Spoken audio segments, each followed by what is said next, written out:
అంతేకాకుండా ఆ dress code మన వాళ్ళెవరో పని వాళ్ళెవరో వేరు చేయడానికి పనికొస్తుంది.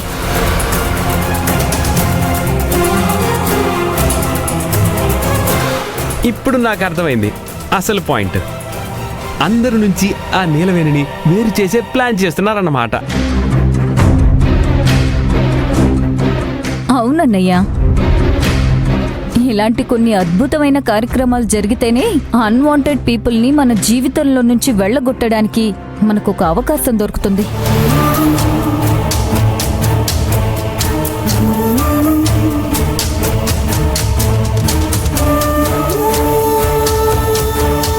నాకు కూడా ఈ ఐడియా బానే ఉందనిపిస్తుంది. ఏమంటావు నిమిషా? అవునక్క, మనమందరం ఒకే డ్రెస్ కోడ్లో ఉంటే మనకు నచ్చని వాళ్ళని మన కుటుంబం కాదని జనాలకు చాలా సులువుగా అర్థమయ్యేలా చేయొచ్చు. ఎగ్జాక్ట్లీ నిమిషా, ఈ డ్రెస్ కోడ్ ఎత్తు ఎంత బాగా పనిచేస్తుందో మీరే చూస్తారుగా.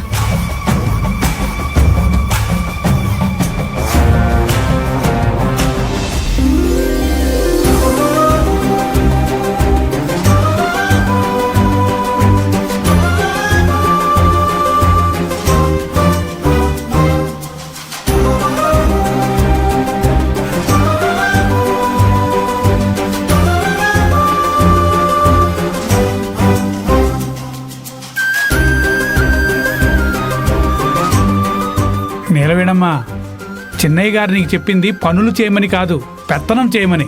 ఇంకా పనులు చేస్తున్నావేంటి? అలవాటు పడ్డ ప్రాణం కదన్నా, హఠాత్తుగా ఆపమంటే ఎలా ఆగుతుంది?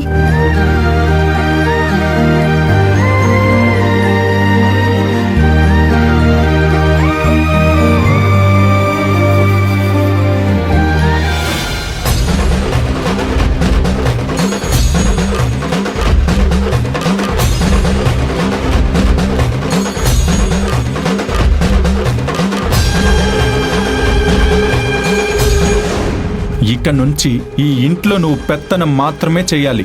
ఆ పెద్ద మనుషులకి బూడిగం కాదు. అర్థమవుతుందా?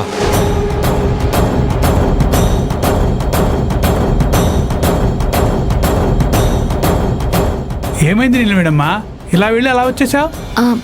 తారక్ సార్ వస్తున్నారు. నేను ఈ పని చేయడం చూస్తే తాట తీసేస్తారు. నేను చెప్పానా? అందుకే నా మాట వినాలి. ఈ కాఫీలు నీ బట్టకెళ్ళి ఇస్తాలే.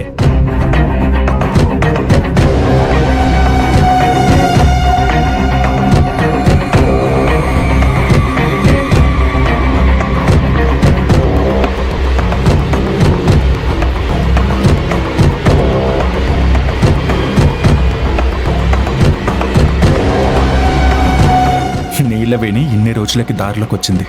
పోనీలే, ఇప్పటికైనా ఒకరి చేత పని చేయించడం నేర్చుకుంటుంది.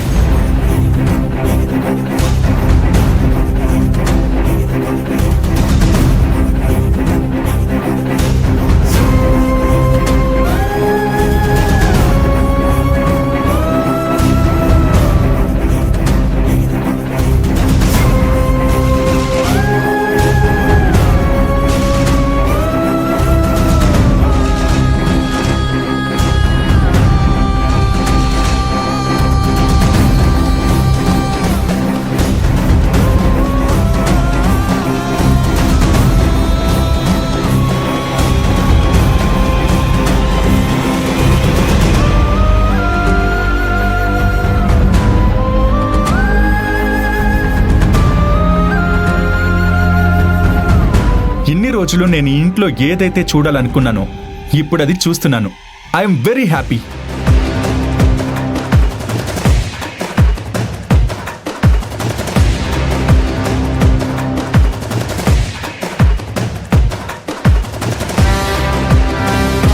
కాఫీ తీసుకోండి తారక్ సార్.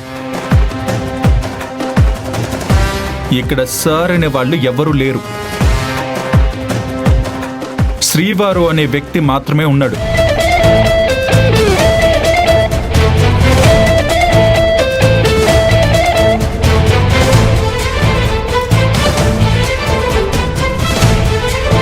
నువ్వు కాఫీ ఇవ్వాలనుకుంటే శ్రీవారు అని పిలిచి మరీ ఇవ్వు.